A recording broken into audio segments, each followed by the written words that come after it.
मोनिका और तुषार इन दोनों ने भागकर शादी कर ली। मोनिका मात्र 20 साल की और तुषार 25 साल का था।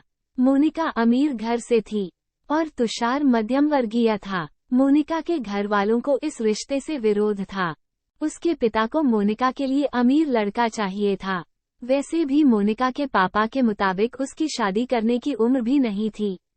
थोड़ी सी समझ आने पर वो तुषार को भूल जाएगी, ऐसा मोनिका के पिताजी को लगता था।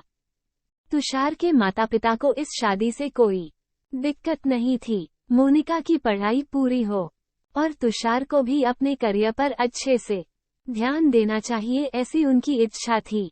बाद में वक्त आने पर वो मोनिका के माँ पापा से बात करेंगे, ऐसा उन्होंने तुषार को बोला था।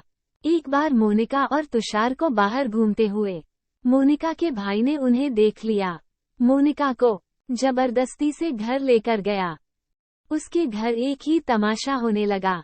उन्होंने मोनिका का घर के बाहर जाना बंद करवा दिया। लास्ट में संधि देखकर उन दोनों ने भागकर शादी कर ली। मोनिका के घरवालों ने उससे सारे रिश्ते तोड़ दिए। तुम कभी भी खुश नहीं रहोगी, ऐसी उसे बददुआ दी। तुषार के घर वालों को उनका विरोध नहीं था, पर उन दोनों ने लिया हुआ निर्णय उसके माँ पापा को पसंद नहीं आया। हमें एक बार बताया तो होता, हम कोई न कोई मदद कर सकते थे। हम मोनिका के घरवालों से इस बारे में बात करते, ऐसे तुषार को उन्होंने कहा। पर अब जो हुआ सो हुआ। उन्होंने मोनिका को बहू के रूप में स्वीकार किया। मोनिका और तुषार को लेकर वो मोनिका के मायके में भी गए, पर मोनिका के पापा अड़े हुए थे। उनको मोनिका का चेहरा देखना भी पसंद। पापा के खिलाफ जाने में मां की हिम्मत नहीं हो रही थी। मोनिका के लिए अब मायका पूरी तरह से छूट गया था। धीरे धीरे मोनिका का तुषार के घर में मन लगने लगा। अब अपना जो कुछ भी है वो यहाँ पर ही है, यह उसे समझ आ गया। मोनिका बड़े लाड प्यार से बड़ी हुई है। उसे कोई भी काम की आदत नहीं थी।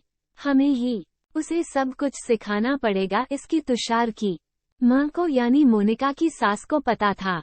सब कुछ अच्छा चल रहा था, पर नियति के मन में कुछ अलग ही चल रहा था। उनकी शादी को जैसे तैसे 1 साल हुआ था और एक एक्सीडेंट में तुषार दुनिया छोड़कर चला गया।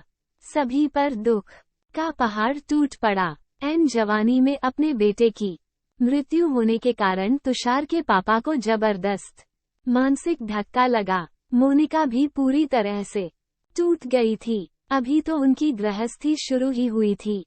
मोनिका के मायके वालों को भी यह बात मालूम पड़ी, तब भी मोनिका के मायके वाले कोई भी नहीं आए। तुषार की मां इन सब में धैर्य से बर्ताव कर रही थी।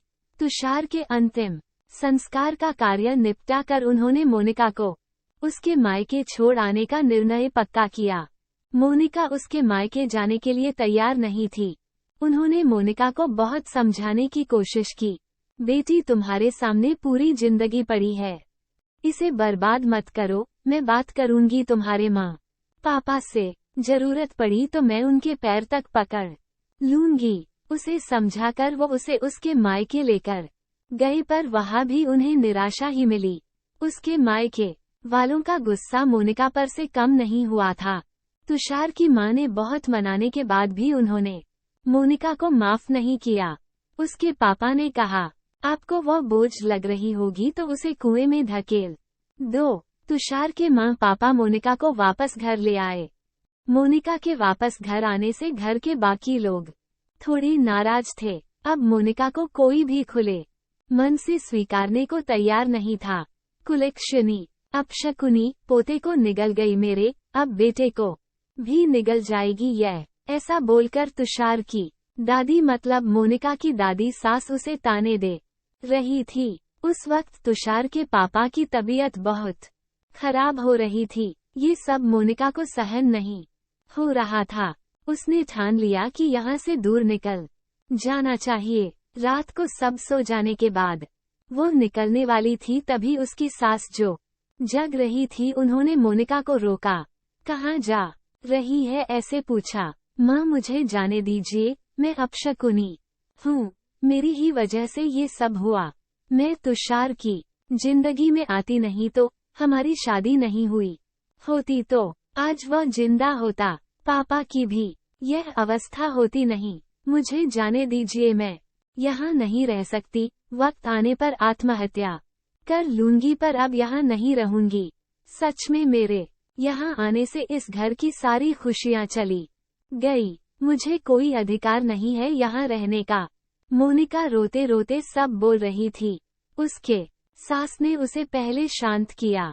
मोनिका, तुम दोनों मिले नहीं होते तो तुम्हारी शादी हुई नहीं होती तो उस दिन उस ट्रक ड्राइवर ने नशे में गाड़ी नहीं चलाई होती तो रास्ते पर लोगों ने तुषार को वक्त पर हॉस्पिटल में ले गए होते तो। बहुत तो है बेटा, और अब वक्त निकल गया है इन सब बातों का विचार करने का। तुषार तो मेरा बेटा था, मेरी क्या अवस्था हुई होगी इन सब में। एक बार तो विचार किया क्या तुमने? वो तो चला गया और अब तुम भी छोड़कर चली जाओगी मुझे। मोनिका, तुम मुझ पर बोझ थी, इसलिए मैं तुम्हें तुम्हारे मायके छोड़ने नहीं गई थी। तुम्हारे सामने पूरी जिंदगी है, किसी के चले जाने से हम जीना तो नहीं छोड़ सकते। यहाँ से ज्यादा तुम वहाँ पर खुश रहोगी, क्योंकि यहाँ तुषार की यादें तुम्हें हमेशा दुख देगी, ऐसे में सोचती थी। पर जाने दो, जो हुआ सो हुआ। अब तुम तुम्हारी पढ़ाई पूरी करोगी, मैं हूँ तुम्हारे साथ, और इनकी चिंता करने के लिए मैं हूँ। न सिर्फ तुम्हारा साथ चाहिए मुझे बेटा इस सब में। तुषार के जाने से हर कोई परेशान था, हर किसी का बोलने का तरीका अलग हो गया है। तुम्हारा दुख मैं अच्छे से समझ सकती हूँ, पर अब तुम्हें संभलना होगा। लोगों का बोलना नजरअंदाज करना होगा तुम्हें। मन लगाकर पढ़ाई करनी पड़ेगी। तुम कोई भी गलत फैसला नहीं लोगी, इसका मुझे वचन दो। मैंने मेरा जवान बेटा गंवाया है और अब बेटी को नहीं खोना चाहती। सास को बातें सुनकर मोनिका को रोना आया। उसने सास को गले लगाया।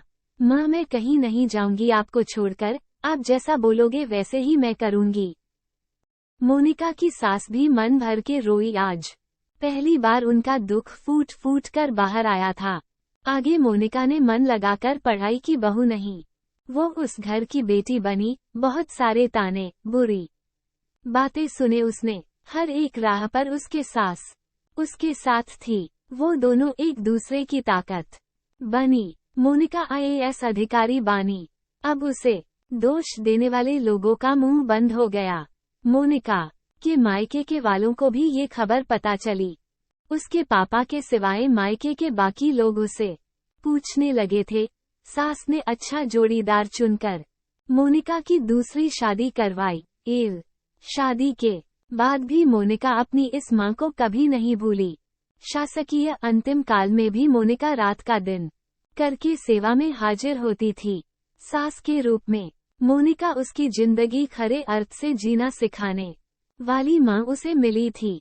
पर सच में मोनिका के सास जैसी ऐसी कितनी समझदार औरतें इस समाज में है, जो एक चौखट से बाहर जाकर सोचती है और दूसरों का आधार बनकर उनका जीवन सफल बनाती है। देखने के लिए धन्यवाद। कृपया मेरे चैनल को लाइक, शेयर और सब्सक्राइब करें।